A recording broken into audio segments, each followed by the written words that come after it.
Hey, everybody, welcome to this episode of the Disc Golf Answer Man. This one from Uncle John.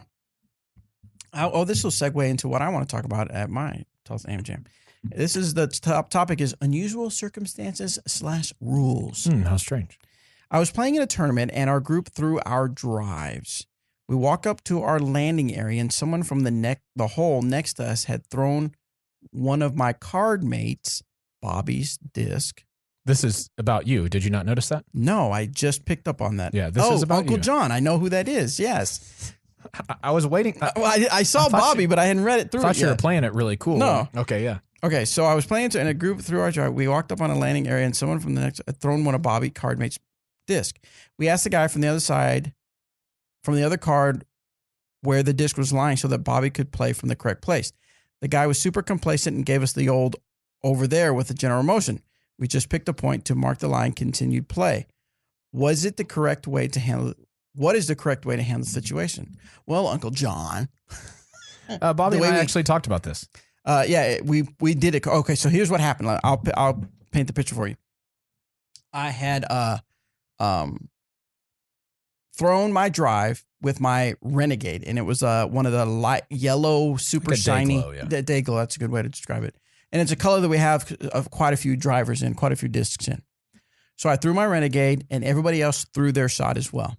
Okay, it was actually a pretty nice shot. We walk up to the shot, and I grab my suspect, and I was going to throw my suspect. I'm lining up. I'm looking at it. I'm thinking, get around the tree. I'm looking down. I happen to look down just to make sure that my foot is where it needs to be, behind my lie. And I look down, and it's a Sheriff. Whoops. Exact same color. And I said, that's not my disc. This is not my disc. And I look around, I'm thinking, oh, I must have just found the wrong disc. And then I realized nobody else had thrown a Sheriff.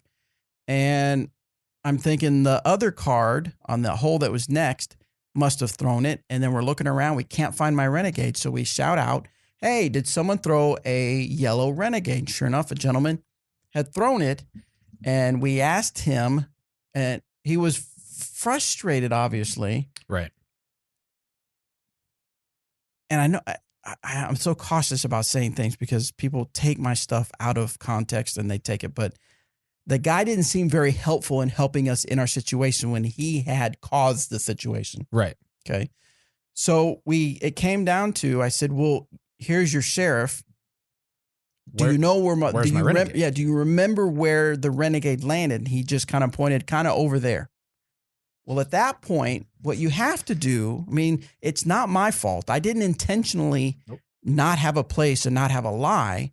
So that what you have to do is the card has to police itself.